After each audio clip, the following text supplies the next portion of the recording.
Jemaat yang dikasih oleh Tuhan Yesus Kristus, sebelum kita mendengarkan firman Tuhan pada saat ini, mari kita bersatu di dalam doa. Bapa di dalam surga, Bapa yang baik, kami bersyukur pada saat ini kami mau mendengarkan kebenaran firman-Mu. Kiranya Tuhan memimpin kami dengan kuasa Roh Kudus-Mu. Dalam nama Tuhan Yesus kami telah berdoa dan bersyukur. Amin. Shalom. Bapak Ibu yang dikasih oleh Tuhan Yesus Kristus,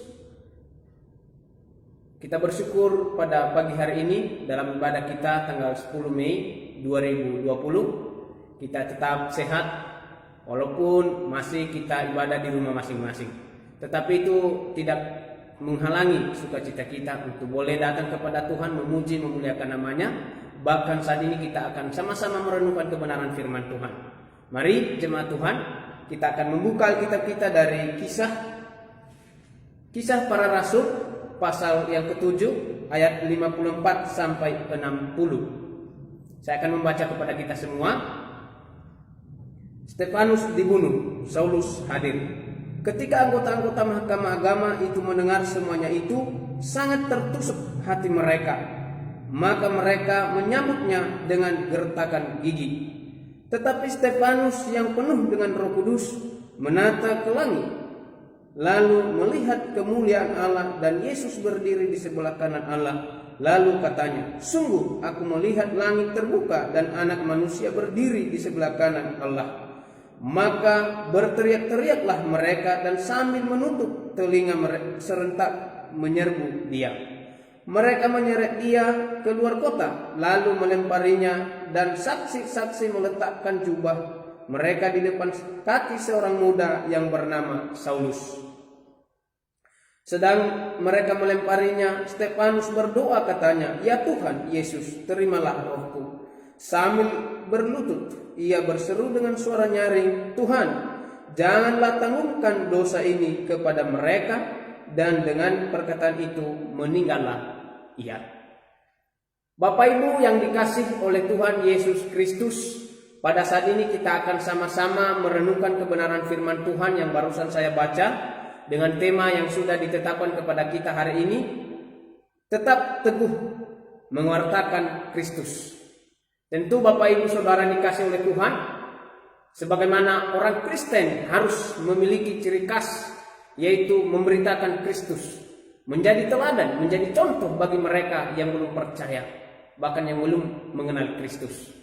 Jadi kata tetap teguh di sini, tentu ketika ada masalah atau apapun seperti yang dihadapi Stefanus yang akan kita renungkan bersama-sama saat ini, tetap teguh, tidak goyah untuk mewartakan atau menyampaikan, mengabarkan Yesus Kristus. Bapak Ibu yang dikasih oleh Tuhan Yesus Kristus, ayat 54 sampai 55 saya menyimpulkan adalah tantangan yang dihadapi oleh Stefanus. Nah, tantangan yang dihadapi oleh Stefanus karena dia menyampaikan kepada orang-orang Yahudi pada saat itu Yesus Kristus.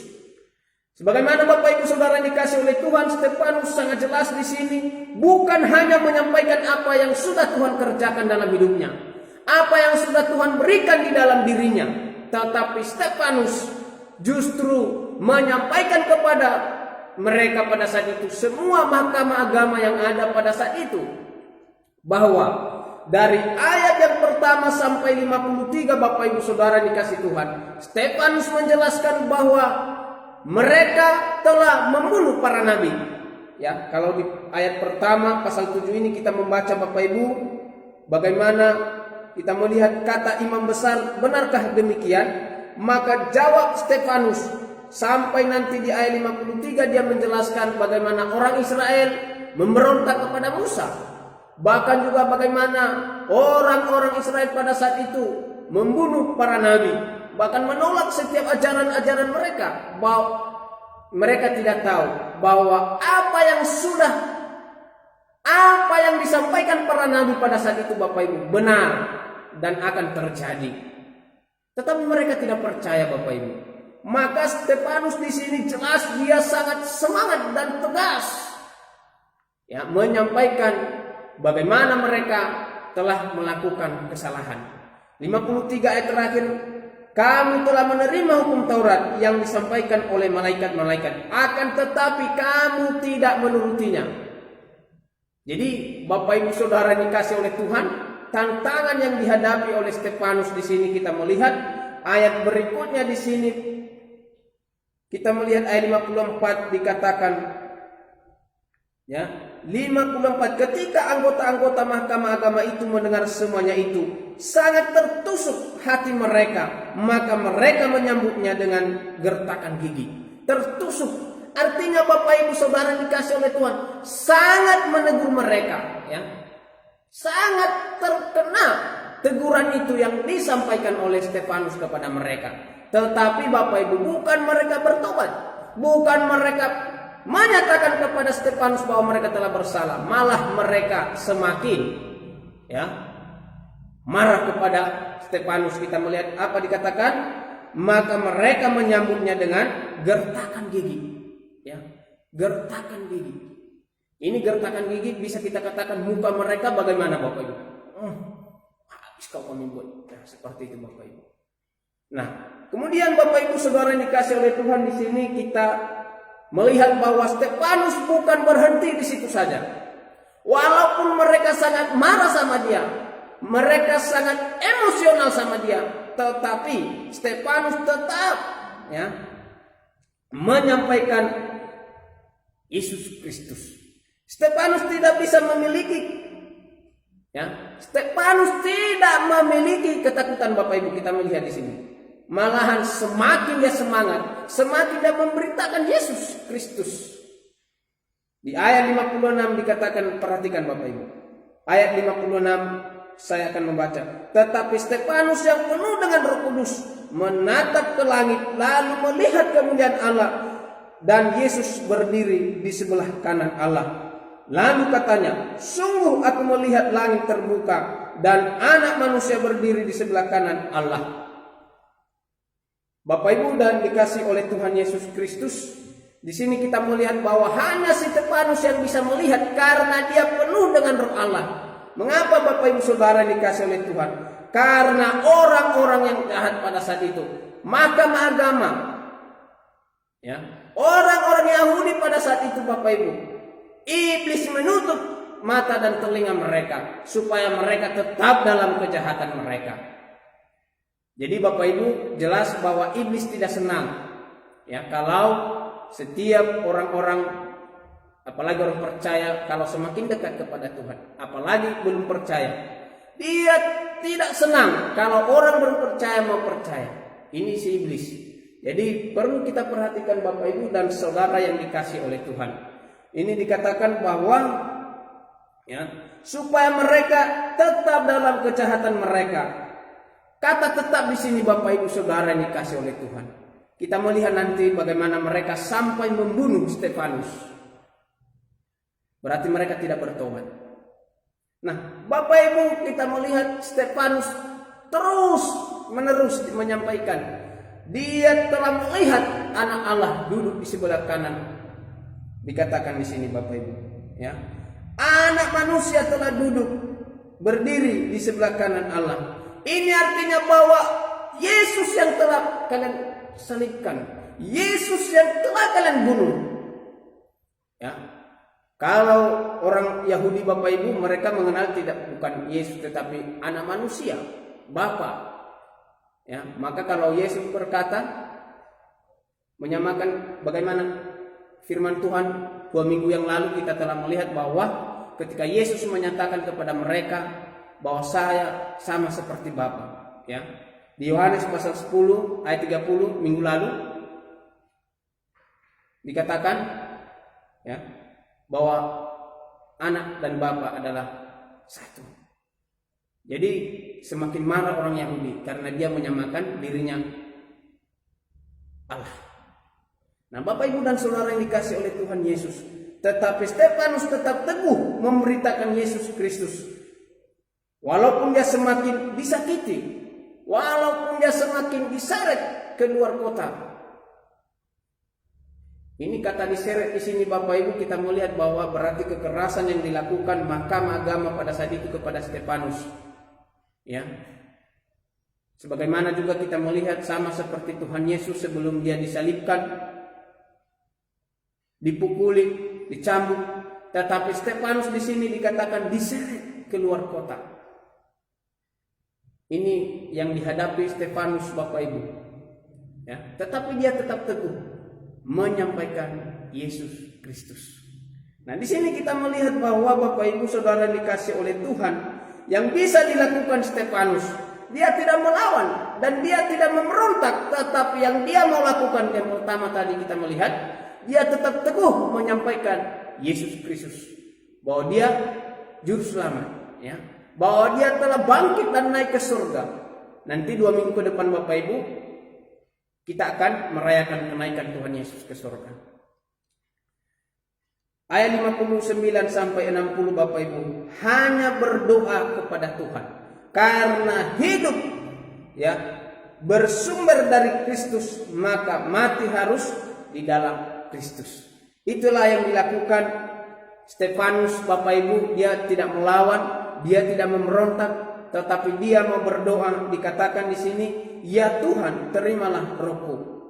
Stefanus tidak takut mati karena dia tahu bahwa kalaupun dia mati di dalam Tuhan. Hidupnya di dalam Tuhan. Dia akan selamat. Ayat 59, mulai 58 saya baca. Mereka menyeret dia keluar kota lalu melemparinya, dan saksi-saksi meletakkan jubah mereka di depan kaki seorang muda yang bernama Saulus. Kemudian 59, sedang mereka melemparinya, Stefanus berdoa katanya, ya Tuhan Yesus, terimalah rohku. Itulah yang penting kepada Stefanus. Bukan dia harus membela dirinya, dia harus berlari dari setiap masalah yang dihadapinya. Tetapi justru lewat masalah itu dia semakin memberitakan Yesus Kristus. Tetapi yang dia lakukan, dia berdoa kepada Tuhan, terimalah rohku. Dia mau menyerahkan hidupnya sepenuhnya di dalam tangan Tuhan. Ini luar biasa Bapak Ibu Saudara dikasih oleh Tuhan. Kalau kita melihat bagaimana dengan kita, jangankan kita diseret, ya, dipukuli, mungkin kita sudah memberontak Bapak Ibu ya. Mungkin kita melawan, walaupun kita tidak melawan mungkin dengan tangan, minimal dengan mulut. Kenapa kalian pukuli saya? Malahan benar yang saya katakan, supaya kalian bisa selamat. Mungkin kita bisa berargumen. Tetapi Stefanus di sini, dia hanya berdoa kepada Tuhan. Dia hanya menyerahkan hidupnya kepada Tuhan Bapak Ibu. Karena dia tahu bahwa hidupnya dari Tuhan, hidupnya bersumber dari Tuhan, maka mati pun di dalam tangan Tuhan. Bapak Ibu yang dikasih oleh Tuhan Yesus Kristus.